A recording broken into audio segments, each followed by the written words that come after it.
You know that moment when you realize the person you trusted most has been systematically destroying your life? When you discover that every handshake, every late-night strategy session, every celebration of your shared success was just another opportunity for them to steal from you. Well, 3 months ago, I caught my business partner red-handed embezzling over $200,000 from our company. But that wasn't even the worst part. The worst part was discovering he'd been setting me up to take the fall for his crimes while planning to steal everything we'd built together. But here's the thing about underestimating someone who built a business from nothing. We don't just roll over and die. We get creative. My name is Marcus Thompson, and 4 years ago, my best friend David Richardson and I started a digital marketing agency called Summit Creative Solutions. We had this dream, two guys fresh out of college convinced we could revolutionize how small businesses approached online marketing. I handled the creative side, developing campaigns, managing client relationships, creating content that actually moved the needle for our customers. David was the numbers guy, finance, operations, all the back-end stuff that I honestly found mind-numbingly boring. We made a perfect team, or so I thought. I should probably give you some context about how we got started. David and I met during our junior year at Northwestern University. I was studying communications and struggling to pay for school, working 3 part-time jobs just to keep my head above water. David came from money.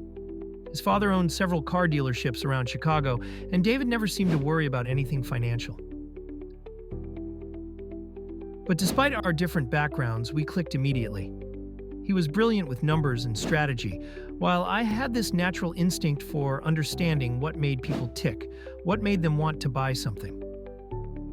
We started doing freelance marketing projects together during college. Small stuff at first, helping local restaurants set up social media campaigns, designing websites for startups. By graduation, we were pulling in decent money and decided to make it official. David's father loaned us $50,000 to get started, and we found this perfect little office space in downtown Evanston. Nothing fancy, just 2 desks, a conference table, and dreams bigger than our bank account. Our first real break came 6 months in when we landed Peterson Manufacturing as a client. They were this mid-sized company that made custom industrial equipment, and they needed a complete digital overhaul. Their previous marketing was stuck in 1995. Yellow Pages ads and trade magazine spreads that nobody under 60 ever saw. I created this integrated campaign that told the story of their craftsmanship, showcased their precision engineering through video content, and positioned them as the premium choice in their industry. Meanwhile, David managed the budget, tracked our ROI, and handled all the client billing and contracts. Within 8 months, we'd increased Peterson's qualified leads by 300% and their revenue by 40%. Word spread fast in the business community. Other manufacturers wanted what Peterson had, and suddenly we were the go-to agency for companies that needed to modernize their marketing approach. Our client roster grew to include everything from tech startups to established law firms to high-end restaurants. By year 2, we'd moved to a larger office and hired our first employees, Sarah Martinez as our lead graphic designer and James Kim as our social media specialist. David and I were pulling in 6-figure incomes, and the future looked incredibly bright. But success, as I would learn, has a way of revealing people's true nature. David had always been ambitious, but somewhere around year 3, that ambition started taking on a different quality. He became obsessed with expansion, constantly pushing for bigger clients, bigger campaigns, bigger risks. "We need to think bigger, Marcus," he'd say during our weekly strategy meetings. "We're leaving money on the table." At first, I admired his drive. Who doesn't want their business to grow? But David's version of growth felt reckless. He wanted to take on clients we weren't equipped to handle, make promises we couldn't keep, expand faster than our cash flow could support. "David, we're doing great," I'd tell him. "Let's build sustainably. Our clients love us. Our team is solid. Our reputation is growing. Why rush it? But David had this way of making me feel small when I expressed caution. That's the difference between us, Marcus, he'd say with this condescending smile. You're content with good enough. I want to build something extraordinary. Looking back, I should have seen the red flags. David started working longer hours, staying late at the office, claiming he was optimizing our financial systems. He hired an external bookkeeper, Linda Chen, who reported directly to him instead of working with both of us equally. When I asked about specific expenses or revenue numbers, David would wave me off. Don't worry about the boring stuff, Marcus. Focus on what you do best. I've got the business side handled. And like an idiot, I trusted him. David was my best friend, my business partner, the guy who'd been there since day one. If he said the finances were under control, they were under control. The first sign something was seriously wrong came on a Tuesday morning in early March. I was in my office reviewing creative briefs when our lead designer Sarah knocked on my door, looking worried. Marcus, I hate to bother you with this, she said, but my paycheck bounced yesterday. The bank said insufficient funds. I stared at her, confused. That's impossible. We just closed the Henderson campaign last week. That was a $40,000 payment. Sarah shifted uncomfortably. I know, and I'm really sorry to bring this up. Maybe it's just a bank error or something. But the sinking feeling in my stomach told me it wasn't a bank error. After Sarah left, I immediately called our business account and requested the current balance. $837. $837 in an account that should have had over $60,000. I hung up the phone and sat there for a moment, trying to process what I just heard. Then I walked straight to David's office. David, we need to talk, I said, closing his door behind me. Sarah's paycheck bounced. I just checked our business account, and we're nearly empty. What's going on? David looked up from his computer, and for just a split second, I saw something in his eyes. Panic, maybe? But then his expression smoothed into that familiar, confident smile. Oh, that, he said, waving his hand dismissively. I moved most of our operating funds into a high-yield savings account last week. Better interest rate. I'll transfer money back this afternoon to cover payroll. No big deal. It sounded reasonable. David was always looking for ways to optimize our finances, but something felt off. Why didn't you mention it to me? I asked. Moving that much money seems like something we should discuss. David's smile tightened slightly. Marcus, you've made it pretty clear you don't want to deal with the financial details. I'm just doing my job, managing our money responsibly. He had a point. I had been hands-off with the finances, but this felt different somehow. Okay, I said finally. But next time, give me a heads up, all right? Sarah was really worried. Of course, David said. Won't happen again. But it did happen again. 2 weeks later, our office rent check bounced. A week after that, we nearly lost our business insurance because the payment failed to process. Each time, David had an explanation. A delayed client payment, a banking error, a temporary cash flow issue that he was already handling. And each time, something in my gut told me he was lying. The breaking point came on a Friday afternoon in early April. I was supposed to leave early for a weekend trip with my girlfriend, but I'd forgotten some client files in my office. When I walked back into the building around 6 p.m., I noticed David's office light was still on. I was about to knock and say goodbye when I heard him talking on the phone. His office door was slightly ajar, and his voice carried into the hallway. No, he was saying, sounding frustrated. The timeline has to move up. I can't keep covering the missing funds much longer. Marcus is starting to ask questions. I froze. Missing funds? David continued. Look, I've been moving money around for months, but the Henderson payment should have covered everything. If he does a full audit of the books, we need to have everything in place to make this look like his fault. My blood went cold. The forged invoices are ready, David said. Linda has the documentation that shows Marcus authorizing the transfers to his personal account. When this comes out, it'll look like he's been embezzling for months while I was trying to hold the company together. I couldn't breathe. David, my best friend, my business partner, the person I trusted more than anyone, was not only stealing from our company, but actively framing me for his crimes. How much total? I heard him ask. Then he laughed. This cold, calculating laugh I'd never heard before. $215,000 so far. But once Marcus is out of the picture and I have full control, we can really scale this operation. I backed away from his door as quietly as possible, my mind racing.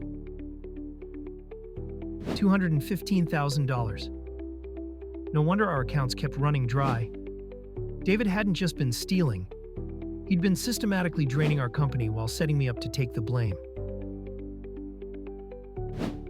I made it to my car without David seeing me, but I sat in the parking lot for 20 minutes, shaking with rage and betrayal. 4 years of friendship. 4 years of partnership. 4 years of building something together, and he was planning to destroy me to cover his theft. That weekend, instead of the relaxing getaway I'd planned, I became a detective, investigating my own business. I dug through every financial record I could access, every email, every contract. What I found was even worse than I'd feared. David had been embezzling since year 2, starting small but growing bolder as time went on.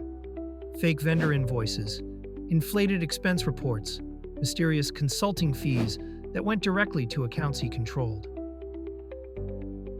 He'd even been skimming a percentage of client payments before they hit our business account.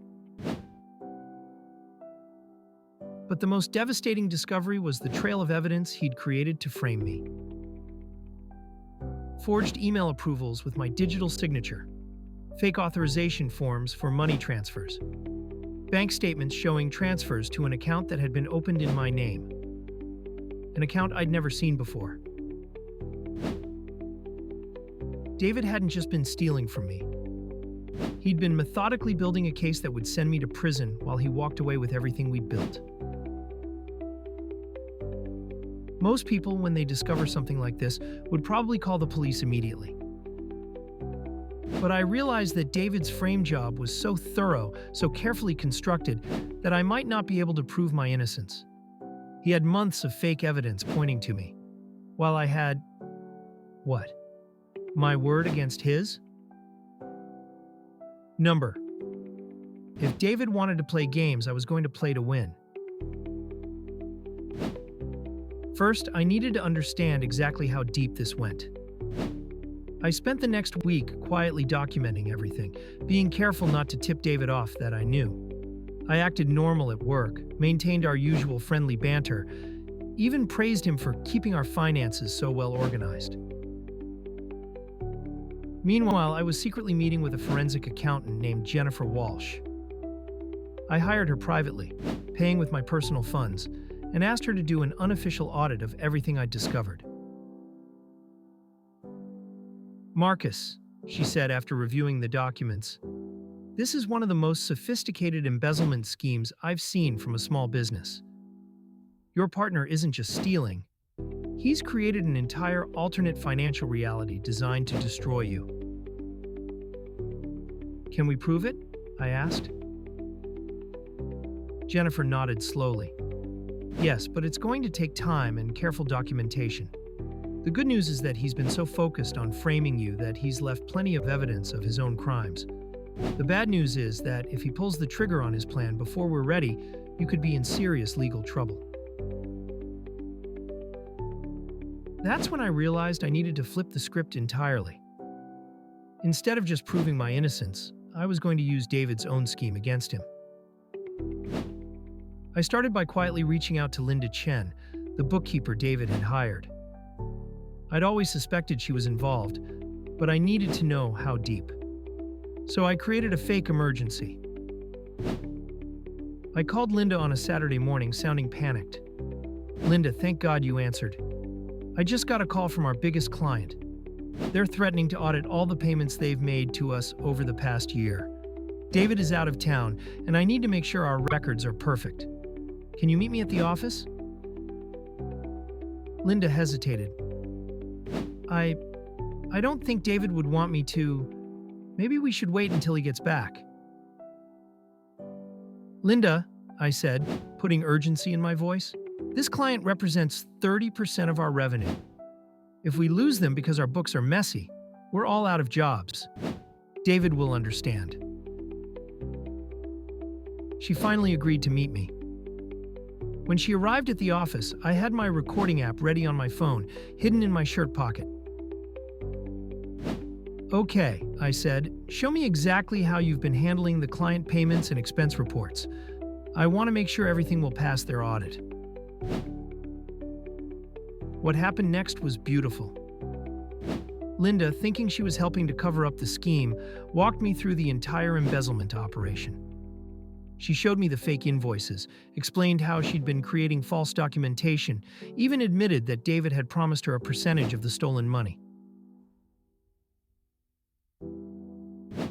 "Marcus," she said nervously, "you do know about the transfers to your personal account, right? David said you approved all of them, but some of the paperwork—" She trailed off, suddenly looking worried. "What transfers to my personal account?" I asked, keeping my voice steady. Linda's face went white. The ones David said you authorized, for tax planning purposes." "Linda," I said gently, "I never authorized any transfers to my personal account. Can you show me what you're talking about?" And that's when she realized she'd been played just as badly as I had. David had convinced her that I was in on the scheme, that we were working together to move money around for tax optimization. She had no idea she was helping him frame me. I spent the next hour convincing Linda to help me expose David. I showed her the evidence I'd gathered, played her the recording of David's phone conversation about framing me, and explained how she was being set up as an accessory to his crimes. "Oh my God," she whispered. "He told me this was all legal. He said you knew everything." "Linda, I need you to help me stop him," I said. "If this continues, we're all going down for his crimes." She agreed to work with me, but I knew I needed more than just her testimony. I needed David to expose himself completely. That's when I came up with the perfect plan. I was going to give David exactly what he wanted: the opportunity to frame me and take over the company. But I was going to make sure that when he pulled the trigger, he'd be walking into a trap of his own making. First, I quietly moved our most valuable client contracts to a secure location and made copies of every important business document. Then I started creating my own paper trail, evidence that would prove David's guilt beyond any doubt.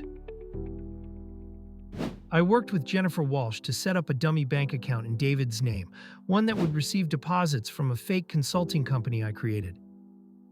Then I had Linda help me create fake invoices that made it look like David was paying himself consulting fees for non-existent work.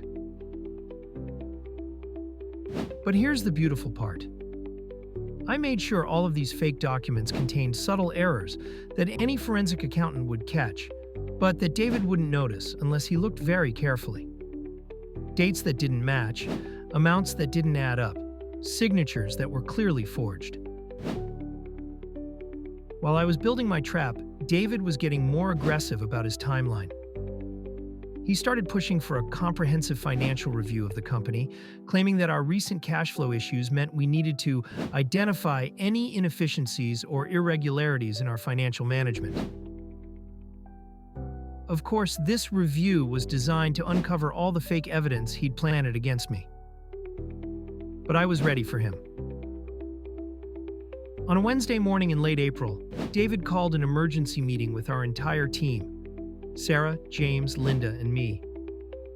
He said he'd discovered serious financial irregularities that needed to be addressed immediately. "I'm afraid I have some very difficult news," David said, putting on his most serious, concerned expression. "Our recent financial troubles aren't the result of market conditions or client issues. They're the result of internal theft." Sarah and James looked shocked. Linda, who was in on my plan, did an excellent job of looking surprised. I just sat there, waiting for David to hang himself. "Over the past several months," David continued, "I've noticed irregularities in our accounts. Missing funds, unauthorized transfers, forged approvals.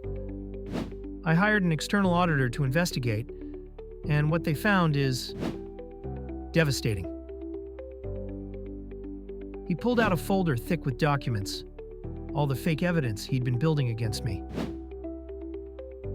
"Marcus," he said, turning to me with what looked like genuine sadness, "I'm sorry to say this, but the evidence shows that you've been systematically embezzling money from our company for over a year." Sarah gasped. James looked like he'd been punched in the stomach. It was a convincing performance. I had to give David credit. "That's a serious accusation, David," I said calmly. "Can you show us this evidence?" David spread the documents across our conference table. Bank statements showing transfers to my personal account, invoices with my approval signature, email authorizations that appeared to come from my computer. "The total amount missing is $215,000, David said. "Marcus, I have to ask you to explain these transactions." I pretended to study the documents, looking appropriately shocked and confused. "David, I've never seen any of these before. I never authorized these transfers. This account, I've never even heard of this bank." "Marcus," David said with perfect fake sympathy, "I know this is difficult, but the evidence is overwhelming.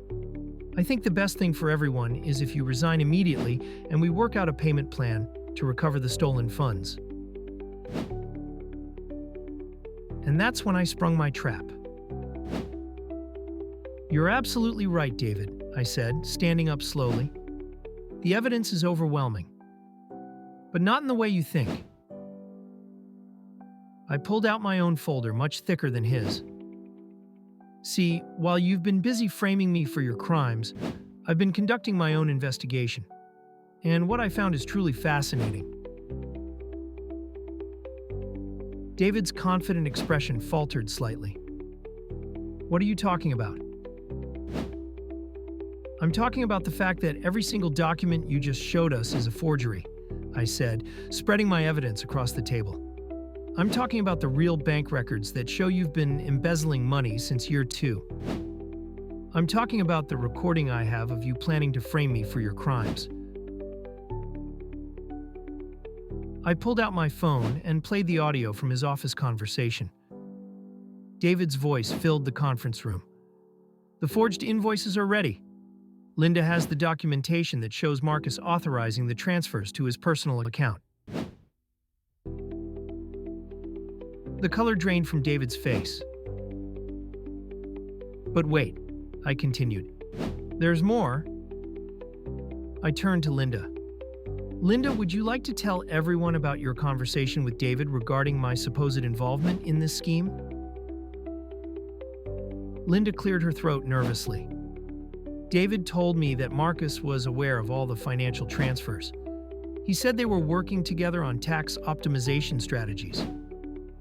But when I showed Marcus the documentation, he had no idea what I was talking about. That's when I realized David had been lying to me about everything." David tried to recover. "This is ridiculous. You're both in on this together. You're trying to cover your tracks by blaming me." Really? I said. Then explain this. I pulled out the bank records showing the real money trail. These are the actual records from our business accounts, David. They show systematic withdrawals that correspond exactly to deposits in accounts you control. Accounts that you opened using fake business names. I had more. I also have documentation of the consulting company you created to funnel money to yourself, complete with the fake invoices for services never rendered and contracts that were never signed by anyone from our company. David was starting to sweat now.